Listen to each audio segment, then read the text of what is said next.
नमस्कार दोस्तों, librarian speak में आपका स्वागत है।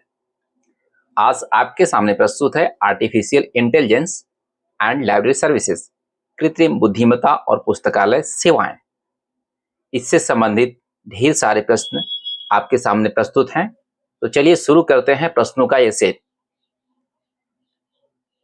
An artificial intelligence system analysing a library historical circulation data to predict which new books will be most popular among users is primarily using which AI technology।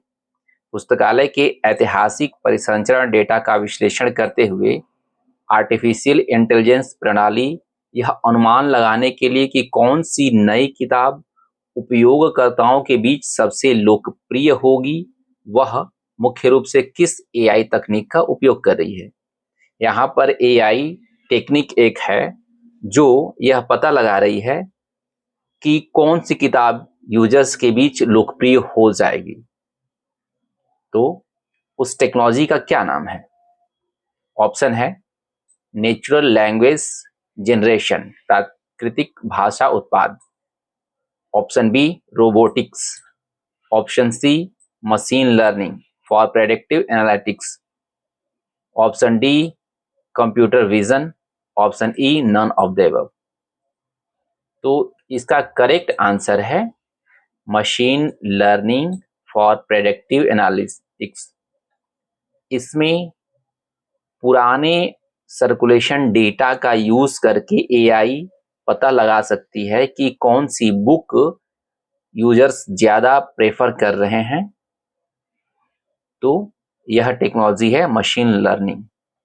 चलिए अगले question की तरफ बढ़ते हैं। आप देखना चाहें तो यहाँ पे एक्सप्लेनेशन देख सकते हैं। मशीन लर्निंग एल्गोरिदम का उपयोग बड़े डेटा सेट में पैटर्न की पहचान के लिए किया जाता है।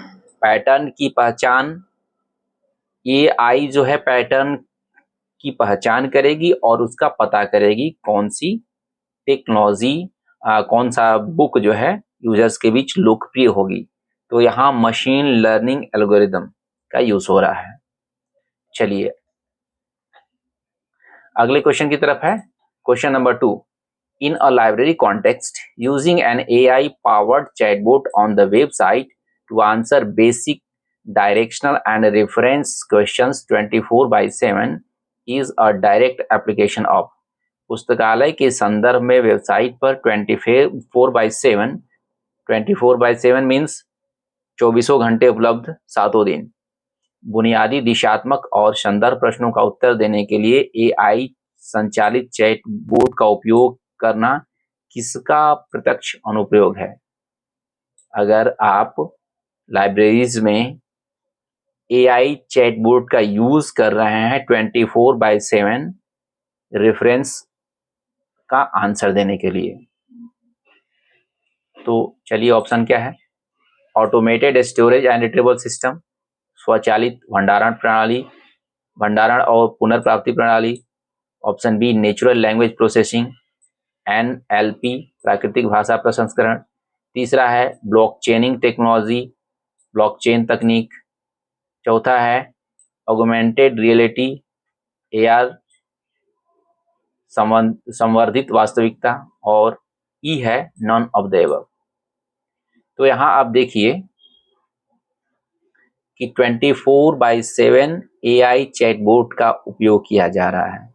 एआई चैटबॉट जो होगा वो नेचुरल लैंग्वेज प्रोसेसिंग का यूज करेगा। नेचुरल लैंग्वेज प्रोसेसिंग, इसका शॉर्ट फॉर्म भी पूछा जाता है एनएलपी, नेचुरल लैंग्वेज प्रोसेसिंग। तो इसका करेक्ट आंसर है बी। चलिए इसमें थोड़ा सा एक्सप्लेनेशन देखते हैं। चैटबॉट मानव भाषा में उपयोगकर्ताओं के प्रश्न को समझने और एक प्रासंगिक प्रतिक्रिया तैयार करने में एनएलपी पर निर्भर रहते हैं। नेचुरल लैंग्वेज प्रोसेसिंग पर जो है चैटबॉट निर्भर करता है। तो यहाँ पे आंसर है नेचुरल लैंग्वेज प्रोसेसिंग। चलिए अगले क्वेश्चन की तरफ बढ़ते हैं। Question number 3, the significant ethical concern that an AI recommendation system trained on biased historical data might perpetual stereotypes by underrepresenting minority voice is known as। यह महत्वपूर्ण नैतिक चिंता की एआई अनुशंसा प्रणाली जो पक्षपाती ऐतिहासिक डेटा पर प्रशिक्षित है अल्पसंख्यक आवाजों का क्रम प्रतिनिधित्व करके रूढ़िवादिता को बढ़ावा दे सकती है। क्या कहलाती है? एआई जो है अपने रिजल्ट को बायस्ड भी ला सकती है, यानी बायस्ड रिजल्ट भी दे सकती है। ऑप्शन देखते हैं। Data privacy violation, algorithmic transparency issue, algorithmic bias, intellectual property infringement और none of the above। चूंकि AI एक बायस्ड रिजल्ट भी देती है तो यह जो है एल्गोरिथमिक बायस है, कहीं ना कहीं उसका एल्गोरिथम काम करता है और वो बायस्ड हो सकता है। एक्सप्लेनेशन है इसका। Algorithmic bias occurs when AI system reflects the implicit biases present in its training data leading to unfair or prejudicial outcome. This is a major challenge for libraries striving for equality. Algorithmic पूर्वाग्रह तब होता है जब AI प्रणाली अपने प्रशिक्षण data में मौजूद अंतर्निहित पूर्वाग्रहों को दर्शाती है। यह जो है AI को जो डेटा दिया जा रहा है वो बायस्ड है तो उसका रिजल्ट भी बायस्ड ही आएगा। तो यह सबसे बड़ा एक चैलेंज है AI का। चलिए अगले क्वेश्चन की तरफ बढ़ते हैं। Question number 4। The use of robots to physically retrieve books from a high density storage facility and deliver them to service point is called। उच्च घनत्व भंडारण सुविधा से पुस्तकों को भौतिक रूप से पुनः प्राप्त करने और उन्हें एक सेवा बिंदु तक पहुंचाने के लिए रोबोट का उपयोग क्या कहलाता है? यानी एक जहां स्टोर है वहां से सर्विस पॉइंट तक पहुंचाया जा रहा है तो वो क्या कहलाएगा? A self reading robot system, an automated storage and retrieval system, robotic process automation और telepresent robot system, none of the above. तो इसका करेक्ट आंसर है B, an automated storage and retrieval system. इसमें स्टोरेज से लेके retrieval system तक automated रहेगा, यानी जो रोबोट होगा आपका वो स्टोरेज से लेके आपको रिट्रीव कर देगा सर्कुलेशन पॉइंट तक। चलिए इसमें थोड़ा सा एक्सप्लेनेशन देख लेते हैं। ASRS automated storage and retrieval system uses a robotic system to manage materials in compact storage area which is common in large academic and research libraries to maximize space।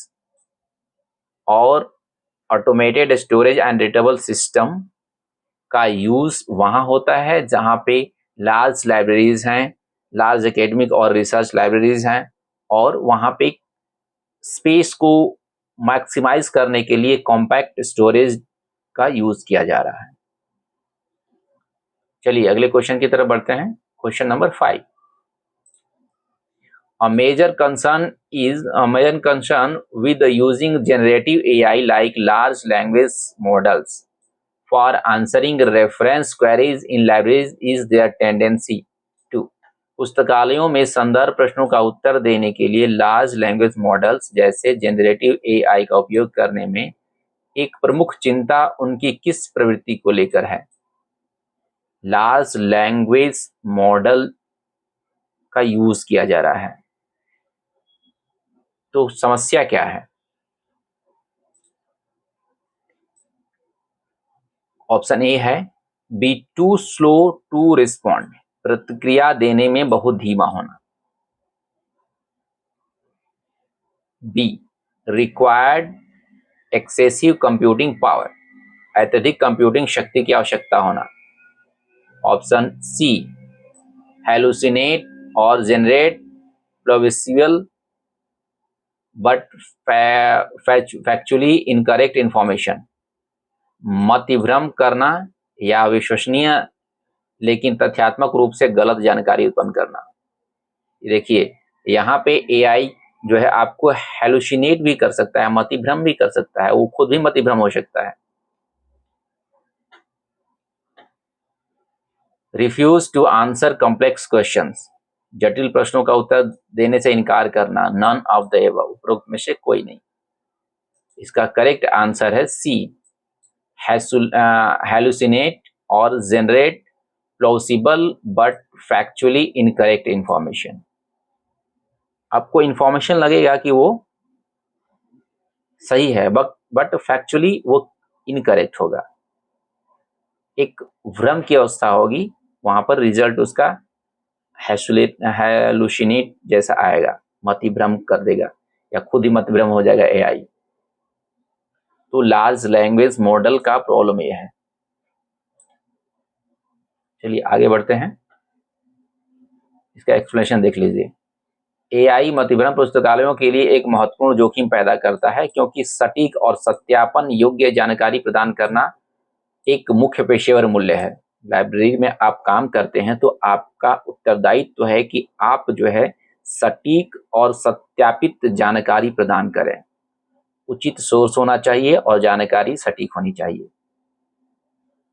और AI यह काम नहीं कर रहा है। तो हमें देखना है, लाइब्रेरियंस को यह देखना है कि एआई सत्यापित जानकारी, करेक्ट जानकारी उचित सोर्स से दे रहा है या नहीं।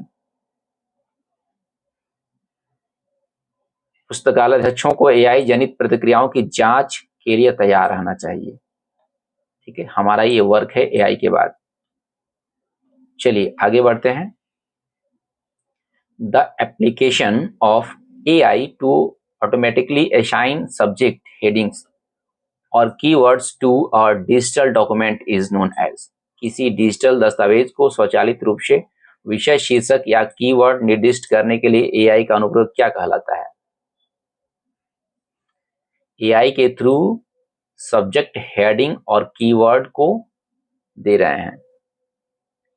चलिए ऑप्शन देते हैं। ऑटोमेटेड समराइजेशन, स्वचालित सारांशीकरण, सेंटिमेंट एनालिसिस, भावना विश्लेषण, ऑटोमेटेड मेटाडेटा जनरेशन और ऑटो टैगिंग, स्वचालित मेटाडेटा उत्पादन या auto tagging, predictive text entry, none of the above. तो इसका करेक्ट आंसर है ऑटोमेटेड मेटाडेटा जनरेशन। आप एआई के थ्रू जितने भी मेटाडेटा हैं, जितने भी कीवर्ड्स हैं, वो जनरेट कर सकते हैं। एआई का उपयोग दस्तावेजों की सामग्री का विश्लेषण करके और प्रासंगिक मेटाडेटा का सुझाव देकर बड़े डिजिटल संग्रहों के लिए कैटलॉगिंग और क्लासिफिकेशन प्रक्रिया को तेज कर सकता है। चलिए आगे बढ़ते हैं। Semantic search engine enhanced by AI differ from traditional keyword search because they AI द्वारा उत्पन्न सिमेंटिक सर्च इंजन पारंपरिक कीवर्ड खोज से भिन्न होते हैं क्योंकि वे option A only search for text keyword matches, केवल सटीक कीवर्ड मिलान खोजते हैं। Option B are significantly faster than keyword search, keyword खोज से काफी तेज होते हैं। Option C attempt to understand the user's intent and the contextual meaning of the term, उपयोगकर्ता के इरादे और शब्दों को प्रासंगिक अर्थ को समझाने का प्रयास करते हैं।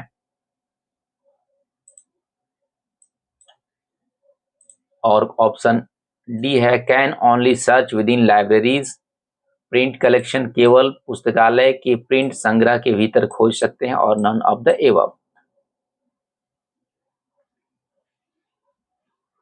तो semantic search engine enhance bye AI, जो सर्च इंजन इनहैंस हो रहा है एआई के थ्रू, तो इसका करेक्ट आंसर है सी।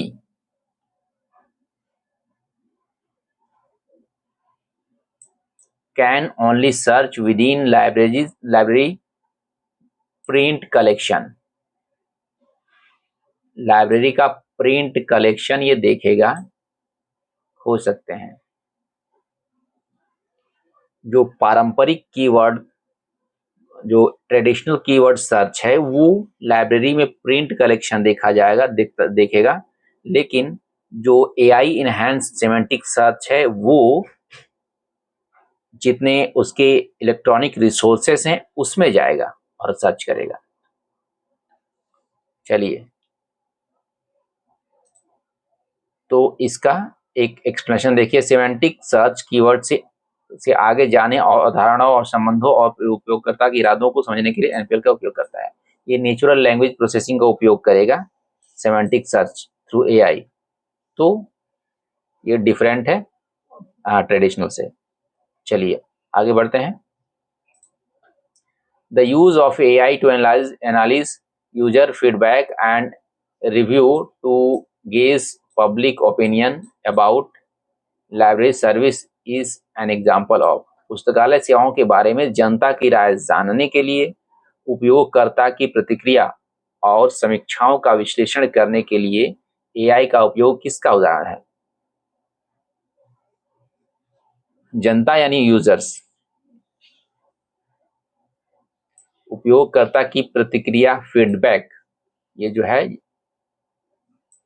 और समीक्षा के लिए एआई का उपयोग किया जा रहा है। तो क्या है?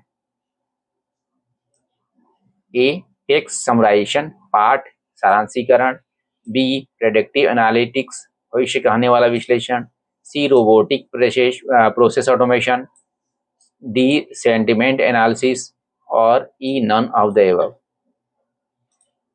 उपयोगकर्ता की प्रतिक्रिया और उसकी समीक्षा का विश्लेषण किया जाएगा, तो ये सेमेंटिक एनालिसिस है, भावना विश्लेषण है, sorry sentiment analysis, sentiment analysis. Correct answer है सेंटिमेंट एनालिसिस। चलिए इसका एक्सप्लेनेशन देख लेते हैं। Sentiment analysis is an NPL technique, NLP technique used to determine whether a piece of writing is positive, negative or neutral।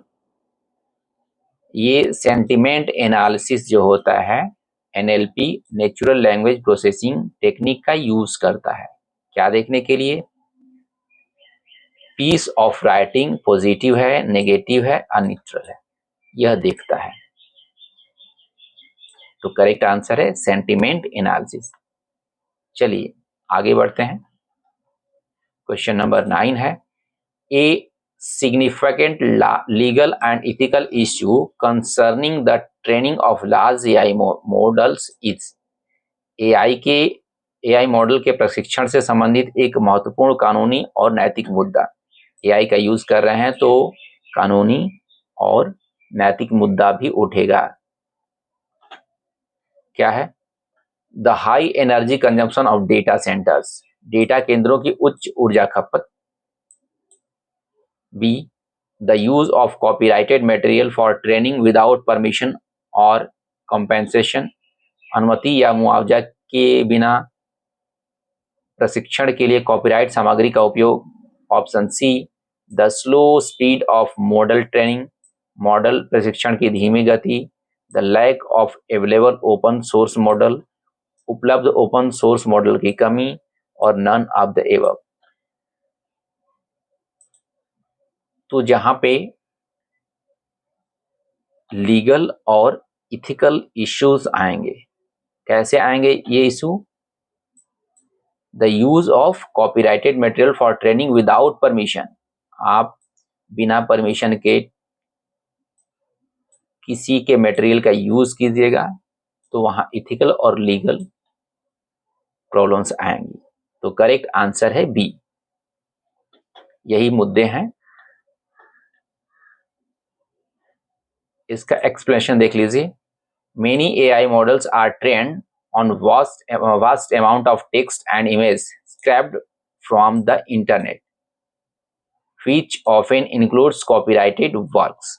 बहुत सारे images हैं या टेक्स्ट मटेरियल्स हैं जो AI यूज करता है विदाउट परमिशन, जो कि कॉपीराइटेड हैं, तो यहाँ पर लीगल इशू आएगा। This has lead to major lawsuits and debates around fair use for dealing. Fair use जो है उसमें विदाउट परमिशन आप टेक्स्ट और इमेज का यूज नहीं कर सकते, और AI यूज कर रहा है, तो यहां पर प्रॉब्लम यही है। चलिए आगे बढ़ते हैं। Question number 10, what is a prompt engineering in the context of AI in libraries. इन सारे क्वेश्चंस में AI और लाइब्रेरीज का जिक्र है, तो हम यहाँ पढ़ रहे हैं AI एंड लाइब्रेरीज के बारे में। तो prompt engineering in the context of AI in libraries, पुस्तकालयों में AI के संदर्भ में एक प्रॉम्प्ट इंजीनियरिंग क्या है। ऑप्शन देखिए, hardware technician who builds AI servers, एक हार्डवेयर टेक्नीशियन जो AI सर्वर बनाता है।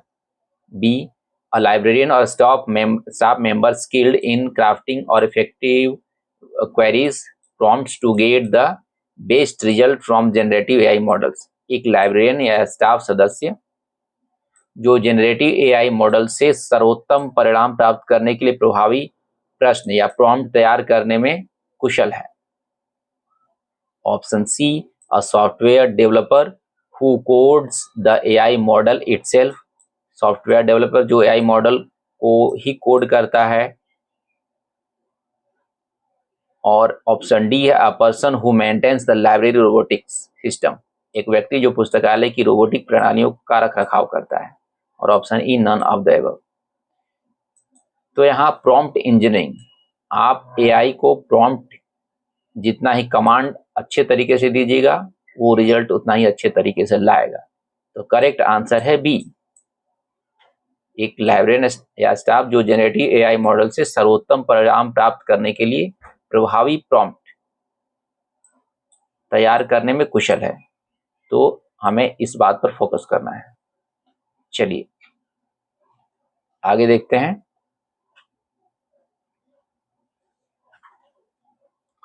Question number 11, the use of computer vision in a library digitisation project could involve, पुस्तकालय की डिजिटलीकरण परियोजना में कंप्यूटर विजन के उपयोग में शामिल हो सकता है क्या। Option A, creating a chatbot for the library website, पुस्तकालय वेबसाइट के लिए एक चैटबॉट बनाना। Option B, recommending books based on borrowing history, जो उधार लेने के लिए इतिहास के आधार पर पुस्तकों की सिफारिश करना, जो बुक्स बोरो हुई है उनके हिस्ट्री के आधार पर।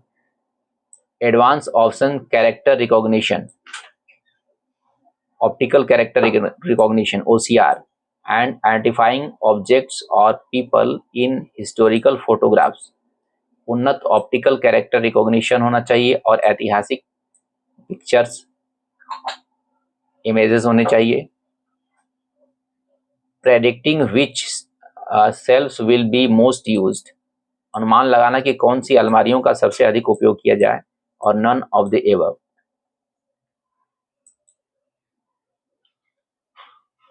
तो इसका करेक्ट आंसर है C, advance optical character recognition, advance OCR, आप एडवांस OCR का यूज करेंगे यहाँ। चलिए आगे बढ़ते हैं नेक्स्ट क्वेश्चन की तरफ। A primary concern for libraries regarding user data collected for AI personalisation is AI व्यक्तिकरण के लिए एकत्र किए गए उपयोगकर्ता डेटा के संबंध में पुस्तकालयों के लिए एक प्राथमिक चिंता है। प्राइमरी कंसर्न क्या है?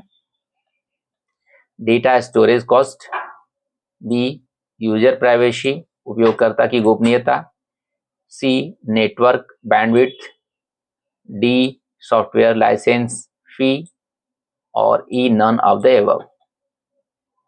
तो सबसे बड़ी प्रॉब्लम है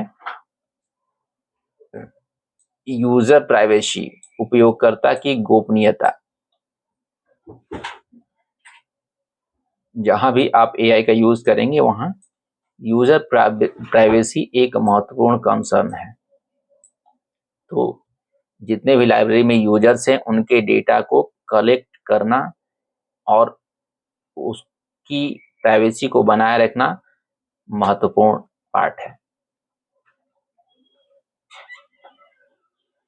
ऑप्शन यहाँ एक्सप्लेनेशन देख लीजिए। उपयोगकर्ताओं के पुस्तकालयों की संरक्षक गोपनीयता की रक्षा के लिए एक दीर्घकालिक नैतिक प्रतिबद्धता है। प्रभावी एआई अनुशंसा प्रणालियों को प्रशिक्षित करने के लिए आवश्यक विस्तृत उपयोगकर्ता डेटा का संग्रह इस मूल मूल्य के साथ टकराव कर सकता है। आप जो डेटा को टेक केयर कर रहे हैं उस डेटा को जो है प्राइवेसी होनी चाहिए, वो बाहर नहीं जाना चाहिए एआई के थ्रू। चलिए अगले क्वेश्चन की तरफ बढ़ते हैं। Robot that can autonomously navigate library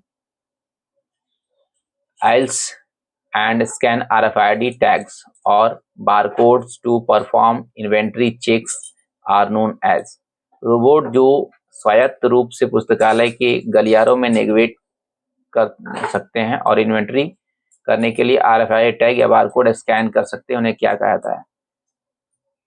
जो रोबोट्स RFID टैग या बारकोड को स्कैन कर रहे हैं,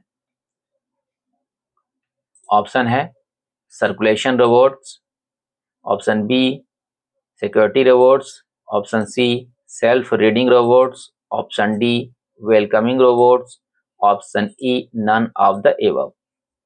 तो इसका करेक्ट आंसर है shelf reading robots.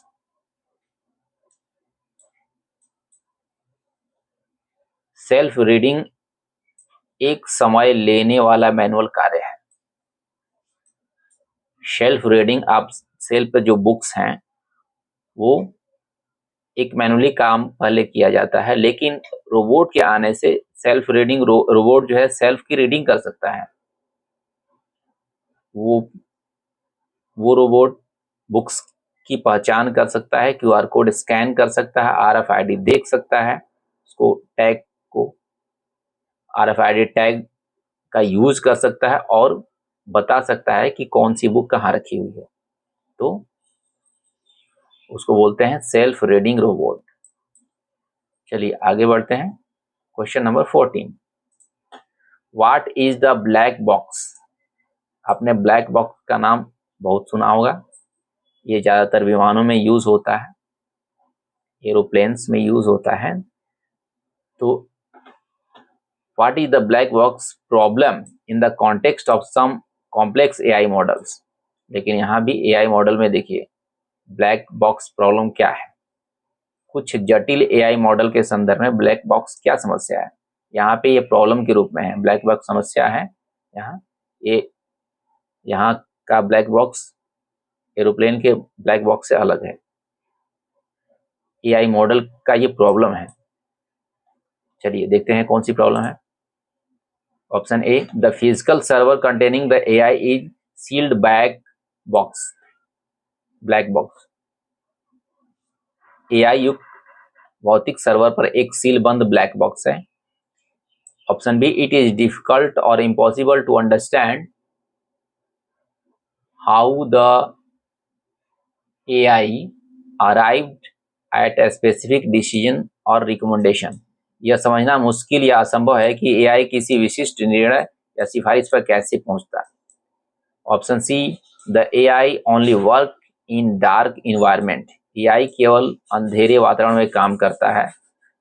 Option D, the AI source code is kept secret by the developer. AI का सोर्स कोड स्रोत कोड डेवलपर द्वारा गुप्त रखा जाता है और नन ऑफ द एबव। तो यहाँ एक प्रॉब्लम है, इसका नाम है ब्लैक बॉक्स। तो इसका करेक्ट आंसर है बी, इट इज डिफिकल्ट और impossible to understand how the AI arrived at a specific decision और रिकमेंडेशन। आप देखेंगे कि AI लास्ट में एक रिजल्ट देता है, उसमें लिखता है कंक्लूजन। तो वो कैसे डिसीजन देता है यह पता नहीं होता किसी को कि वो उसका कंक्लूजन कहाँ से आया है, उसने डिसीजन कैसे लिया है। तो उस प्रॉब्लम को बोलते हैं ब्लैक बॉक्स प्रॉब्लम। थोड़ा सा इसका एक्सप्लेनेशन देख लेते हैं। The black box nature of some AI, particularly deep learning models, refers to a lack of transparency and explainability।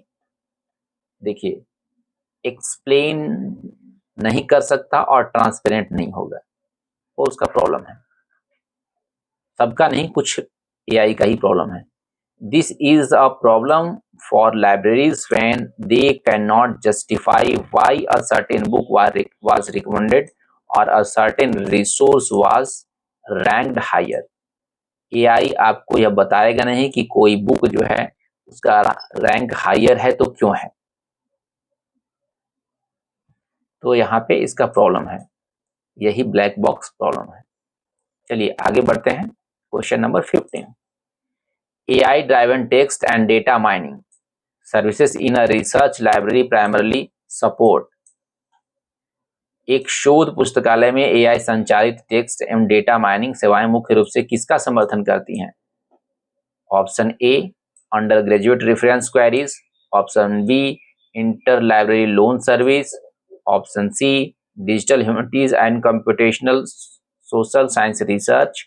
Option D, library budget management, पुस्तकालय बजट प्रबंधन। और option E, none of the above. तो इसका correct answer है digital humanities and computational social science research. चलिए आगे बढ़ते हैं। Number 16, which of the following is a globally recognized legally binding international treaty specifically governing the use of AI in libraries? निम्नलिखित में से कौन सी एक विश्व स्तर पर मान्यता प्राप्त कानूनी रूप से बाध्यकारी अंतरराष्ट्रीय संधि है जो विशेष रूप से पुस्तकालयों में कृत्रिम बुद्धिमत्ता AI के उपयोग को नियंत्रित करती है? कौन सी संधि है जो AI का उपयोग को नियंत्रित करती है? Option A, the WIPO AI Accord। Option B, UNESCO library AI framework. Option C, IFLA AI manifesto. Option D, Dublin core AI protocol. Option E, none of the above. तो करेक्ट आंसर है none of the above, क्योंकि ये इनमें से कोई भी एक treaty नहीं है, कोई भी एक संधि नहीं है। ये जो ट्रीटी है वो ट्रीटी कोई भी नहीं है। तो इसका करेक्ट आंसर ई है।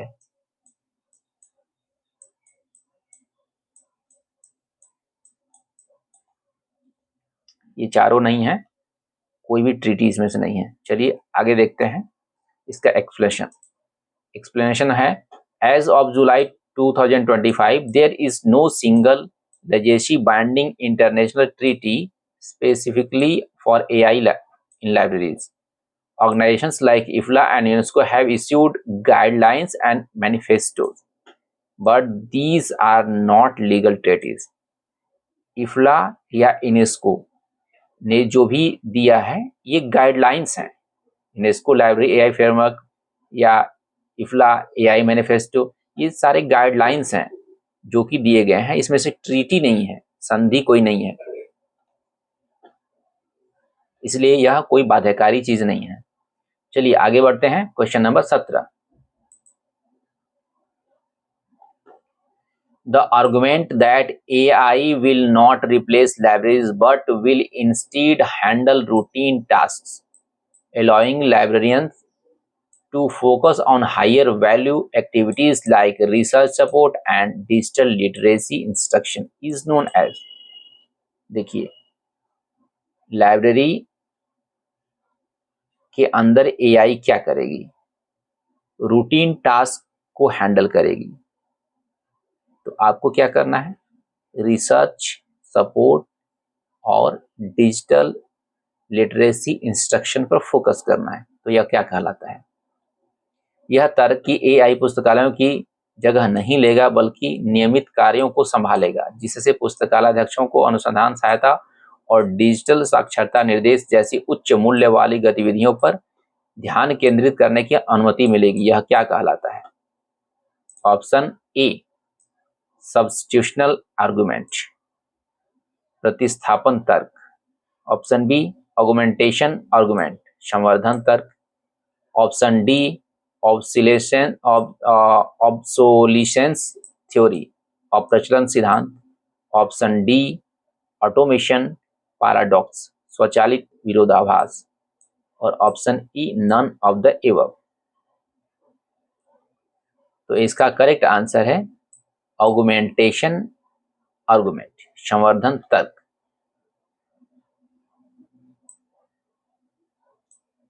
चलिए देखते हैं एक्सप्लेनेशन।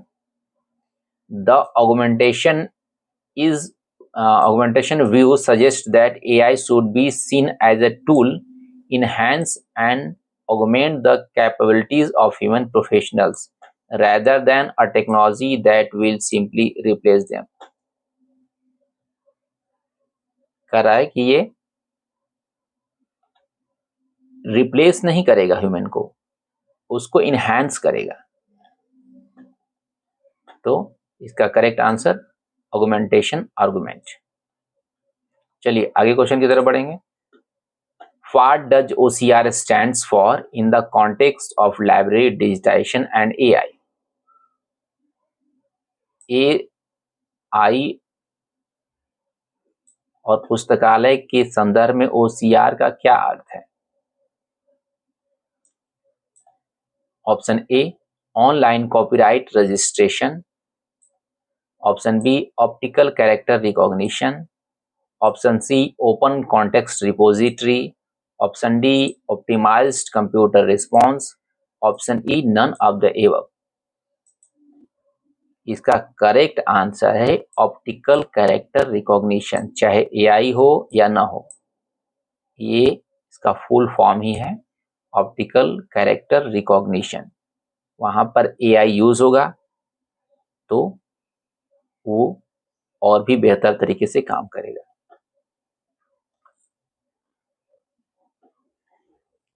ऑप्टिकल कैरेक्टर रिकॉग्निशन क्या करता है? टाइप किए गए हस्तलिखित या मुद्रित टेक्स्ट की छवियों को मशीन पठनीय टेक्स्ट में बदलने के लिए उपयोग की जाने वाली तकनीक है। जो भी आपने हाथ से लिखा है या प्रिंटेड चीजें हैं उनको टेक्स्ट में कन्वर्ट कर देगा। और आजकल बहुत ही ज्यादा उपयोग में लिया जाने वाला OCR है Google lens.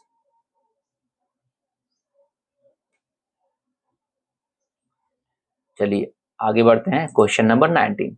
An AI model that can generate new images, music or text that mimics human creativity is known as। एक AI मॉडल जो मानव रचनात्मकता की नकल करने वाली नई छवियां, संगीत या टेक्स्ट उत्पन्न कर सकता है, उसे क्या कहा जाता है? ऑप्शन ए है predictive model. Option B classification model. Option C generative model. Option D clustering model. Option E none of the above. तो इसका करेक्ट आंसर है जनरेटिव मॉडल।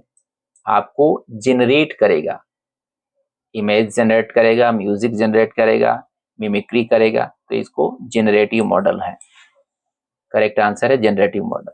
चलिए आगे क्वेश्चन की तरफ बढ़ते हैं। इसका एक्सप्लेनेशन देखिए।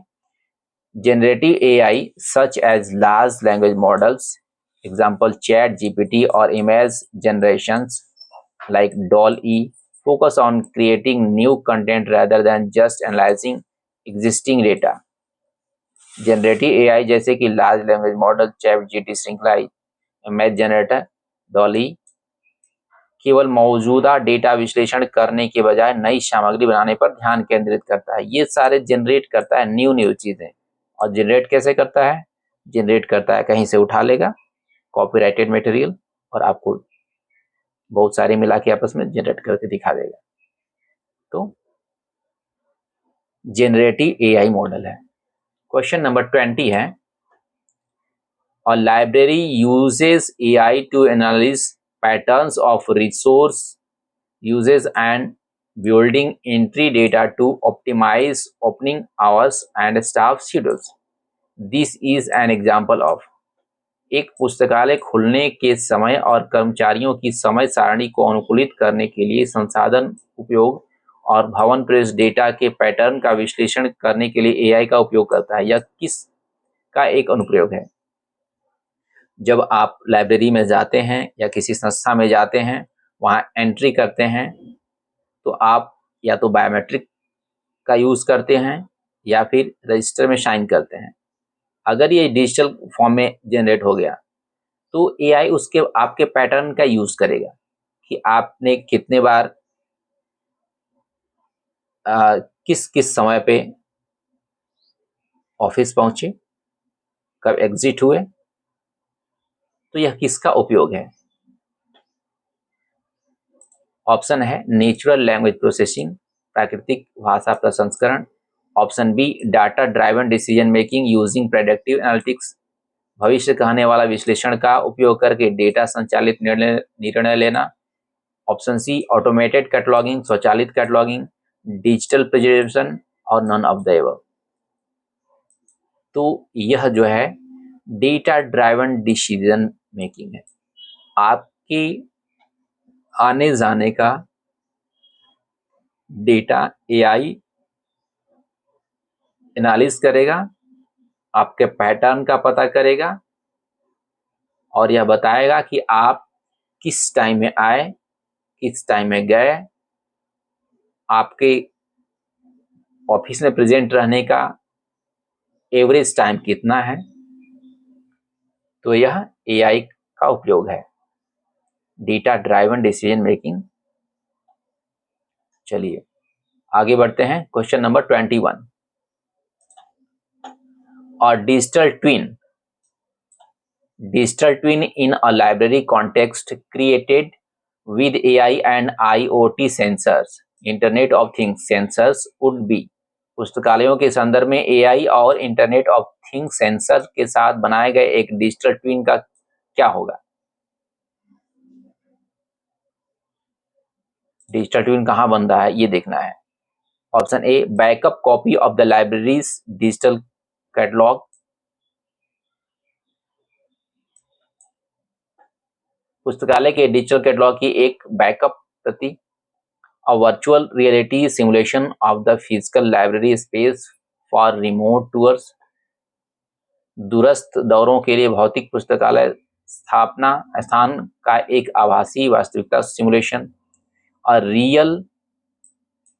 Real time digital model of the library's physical operation environment and usage, पुस्तकालयों के भौतिक संचालन, पर्यावरण और उपयोग का एक real time digital model. Option D a secondary AI chatbot for backup और option E none of the above. तो डिजिटल ट्विन कहाँ बन रहा है? एआई और इंटरनेट ऑफ थिंग्स के बीच ट्विन्स कहाँ बन रहे हैं?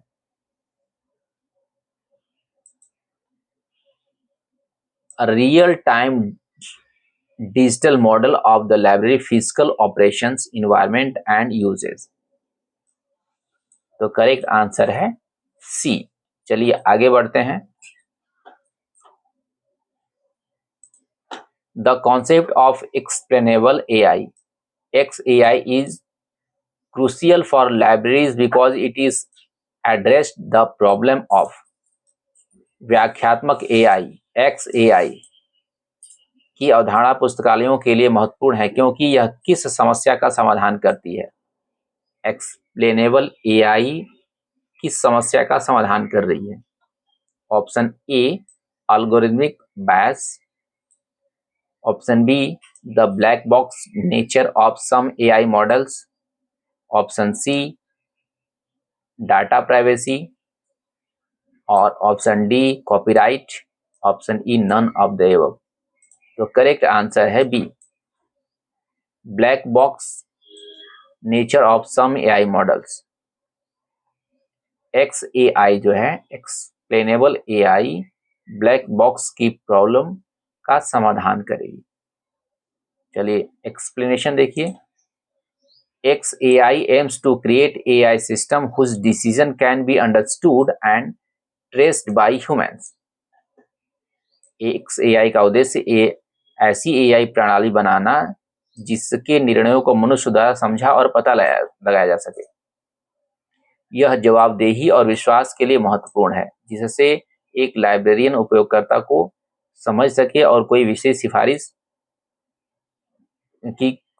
सिफारिश क्यों की गई थी। तो इस एक्सप्लेनेबल एआई के थ्रू ब्लैक बॉक्स की प्रॉब्लम को दूर किया जा सकता है। चलिए नेक्स्ट क्वेश्चन है, Which international library organization has been actively publishing on the topic of AI, including issuing an IFLA statement on artificial intelligence and libraries? किस अंतर्राष्ट्रीय पुस्तकालय संगठन ने AI के विषय पर सक्रिय रूप से प्रकाशन किया है, जिससे कृत्रिम बुद्धिमत्ता और पुस्तकालयों का IFLA वक्तव्य जारी करना शामिल है? चलिए देखते हैं option. ALA American library association, option B CLIP Chartered Institute of Library and Information Professionals, option C IFLA International Federation of Library Associations and Institutions, option D SLA Special Library Association, option E none of the above। तो correct answer है IFLA।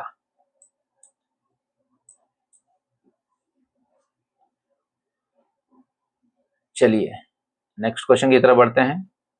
24 Using AI to create a short abstractive summary of a long research article to help a user quickly grasp its main point is an application of। एक लंबे शोध लेख का एक छोटा सारगर्भित सारांश बनाने के लिए AI का उपयोग करना ताकि उपयोगकर्ता को उसके मुख्य बिंदुओं को जल्दी से समझने में मदद मिल सके। यह किसका अनुप्रयोग है? AI के थ्रू आप एक लंबे आर्टिकल को शॉर्ट में तैयार कर सकते हैं। तो यह किसका अनुप्रयोग है? ऑटोमेटेड क्लासिफिकेशन, स्वचालित वर्गीकरण, सेंटिमेंट एनालिसिस, भावना विश्लेषण, ऑटोमेटेड टेक्स्ट समराइजेशन, स्वचालित पाठ सारांशीकरण, इंफॉर्मेशन रिट्रीवल, सूचना पुनर्प्राप्ति, नन ऑफ द एबव। इसका करेक्ट आंसर है ऑटोमेटेड टेक्स्ट समराइजेशन, स्वचालित पाठ सारांशीकरण। चलिए आगे बढ़ते हैं अगले क्वेश्चन की तरफ। 25 A library using voice assistants like Alexa or Google Assistant to allow users to search the catalog via voice command is an example of implementing। एक पुस्तकालय जो उपयोगकर्ताओं को वॉइस कमांड के माध्यम से कैटलॉग खोजने की अनुमति देने के लिए एलेक्सा या गूगल असिस्टेंट जैसे वॉइस असिस्टेंट का उपयोग कर रहा है, वह किसका कार्यान्वयन करने का एक उदाहरण है? आप अपने डेटाबेस से वॉइस कमांड के थ्रू सर्च करने का परमिशन दे रहे हैं, तो किसका उदाहरण है?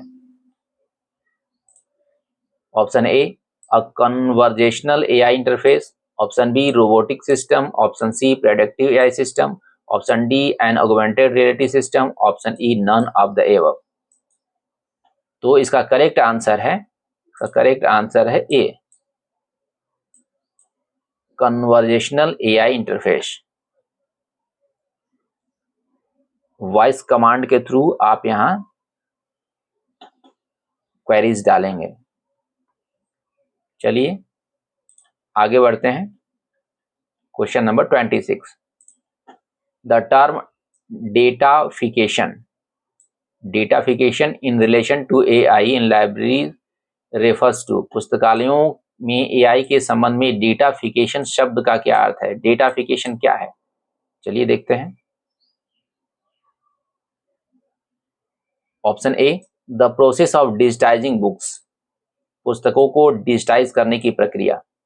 Option B, the process of converting many aspects of library operations and user interactions into data to be analysed by AI, पुस्तकालय संचालन और उपयोगकर्ता की बातचीत के कई पहलुओं को एआई द्वारा विश्लेषण किए जाने वाले डेटा में परिवर्तित करने की प्रक्रिया। The process of deleting old data to make space for AI models, AI model के लिए जगह बनाने के लिए पुराने डेटा को हटाने की प्रक्रिया। Option D, the process of purchasing data sets to train AI, AI को प्रशिक्षित करने के लिए डेटा सेट खरीदने की प्रक्रिया। और option E, none of the above. तो डेटाफिकेशन का करेक्ट आंसर है कि the process of converting many aspects of library operations and user interaction into the data to be analysed by AI. जो users अपने कन्वर्जेशन के लिए use करते हैं, बातचीत करते हैं, उसमें से वहां से डेटा निकालेगा एआई के थ्रू। एआई जो है वहां से डेटा निकालेगा कि एक्चुअली इसको क्या चाहिए। तो यह डेटाफिकेशन है। चलिए इसका एक्सप्लेनेशन देख लेते हैं।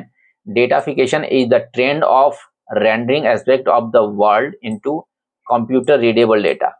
For libraries this means tracking resource usage, search queries and building traffic as data points to feed AI system for analyzing and optimization। चलिए आगे बढ़ते हैं। Question number 27, AI can assist in digital preservation by, AI digital संरक्षण में कैसे सहायता कर सकता है? डिजिटल प्रिजर्वेशन में AI कैसे सहायता कर सकता है? ऑप्शन ए है, automatically detecting the file corruption और फॉर्मेट ऑब्सिलेंस रिस्क, स्वचालित रूप से फाइल भ्रष्टाचार या प्रारूप अप्रचलन जोखिमों का पता लगाकर। Option B, physically repairing old books, पुरानी पुस्तकों की भौतिक रूप से मरम्मत करके। Option C, predicting which physical book will decay first, यह अनुमान लगाना कि कौन सी भौतिक पुस्तकें पहले खराब होगी। Option D, creating artistic interpretation of archival material, अभिलेखीय सामग्रियों की कलात्मक व्याख्याएं बनाकर। और option E, none of the above. तो एआई डिजिटल प्रिजर्वेशन में कैसे हेल्प करेगा, कैसे असिस्ट करेगा? तो इसका करेक्ट आंसर है ए, ऑटोमेटिकली डिटेक्टिंग फाइल करप्शन और फॉर्मेट ऑब्सिलेसेंस रिस्क। फाइल करप्ट होने का जो है रिस्क है वो डिटेक्ट करता है एआई। इसका एक्सप्लेनेशन देख लीजिए। एआई मॉडल बड़े डिजिटल अभिलेखागार की निगरानी कर सकते हैं ताकि उन फाइलों को स्वचालित रूप से पहचाना जा सके जो बिट रोट या भ्रष्टाचार के कारण, भ्रष्टाचार इसमें नहीं आता है, बिट रोट मीन्स एक प्रॉब्लम है क्योंकि उनका प्रारूप अप्रचलित हो रहा है, जो ऑब्सलीट हो रहे हैं, जो सिस्टम, जो फॉर्मेट आपके अब उपयोग में नहीं है, उनको जो है एक्सेस नहीं मिल रहा है, ऑब्सलीट हो रहे हैं, तो उसकी पहचान करता है एआई और पहचान करने के बाद आवश्यक कार्रवाई करेगा। चलिए अब क्वेश्चन नंबर 28, की challenges for implementing sophisticated AI in smaller or large or less funded libraries is, छोटे या कम वित्त पोषित पुस्तकालयों में परिष्कृत एआई को लागू करने के लिए प्रमुख चुनौती क्या है? Option A, lack of interest from patrons, संरक्षकों की रुचि की कमी। The high cost of AI software and the need for specialised technical expertise, AI software की उच्च लागत और विशेष तकनीकी विशेषज्ञता की आवश्यकता। Option C resistance from library staff, पुस्तकालय कर्मचारियों का प्रतिरोध। Option D physical space required for AI servers, AI server के लिए आवश्यक भौतिक स्थान। और option E none of the above. तो इसका करेक्ट आंसर है B, the high cost of AI software and the need for specialised technical expert. Small funded libraries हैं तो वहाँ एआई जो काफी महंगी है वहाँ यूज नहीं कर सकते क्योंकि फंड ही नहीं है। तो यहाँ पर इसका करेक्ट आंसर है बी। चलिए आगे बढ़ते हैं। Question number 29, what is a human in the loop? Human in the loop system in the context of library AI.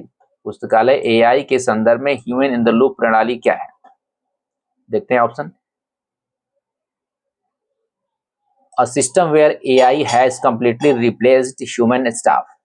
एक प्रणाली जहां AI ने मानव कर्मचारियों को पूरी तरह से बदल दिया है। A system where patrons must complete a physical task to use the AI। एक प्रणाली जहां संरक्षकों को AI का उपयोग करने के लिए भौतिक कार्य पूरा करना होगा। Option C a system where AI makes initial decision like classifying a document which are then review and corrected by human librarian. एक प्रणाली जहां एआई प्रारंभिक निर्णय लेता है जैसे कि दस्तावेज को वर्गीकृत करना, जिसकी समीक्षा और सुधार फिर एक मानव लाइब्रेरियन द्वारा किया जाता है। और an AI system that only functions when a human is physically present. एक एआई प्रणाली जो केवल तभी कार्य करती है जब कोई मानव भौतिक रूप से उपस्थित हो। और option E none of the. Correct answer यहाँ पे है सी। यहाँ पे क्या है? A system where AI makes initial decision. सबसे पहले एआई इनिशियल डिसीजन लेगा, डॉक्यूमेंट को क्लासिफाई करेगा और उसके बाद ह्यूमन लाइब्रेरियन जो है, ह्यूमन वहां पे उसको रिव्यू करेगा कि क्या यह सही किया है या नहीं किया है। यानी एआई के किए गए काम को एक लाइब्रेरियन देखेगा तो उसको बोलेंगे ह्यूमन इन द लूप। उस सिस्टम को बोलेंगे ह्यूमन इन द लूप।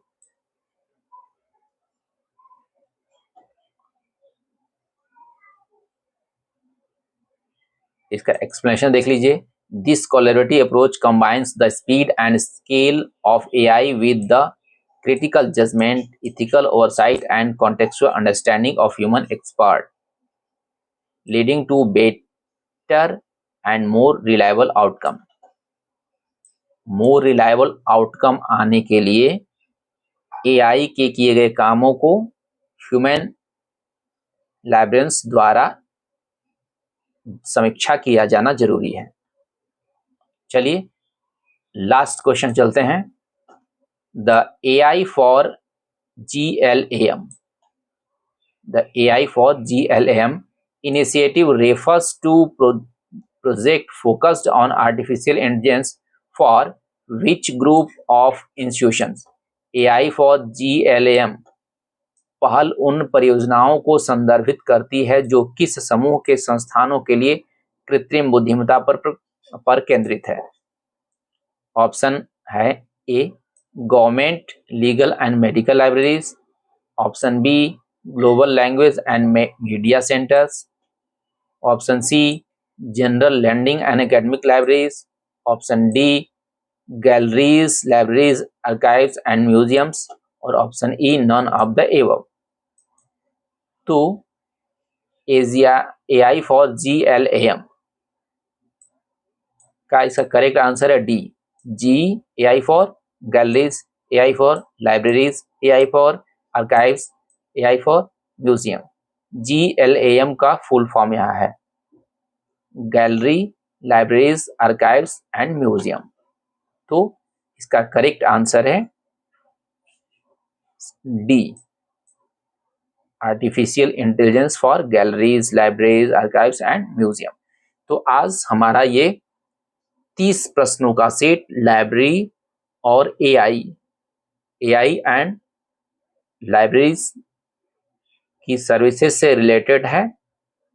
और मैं उम्मीद करता हूं कि ये सारे प्रश्न आपके लिए अति उपयोगी साबित होंगे। थैंक यू, धन्यवाद।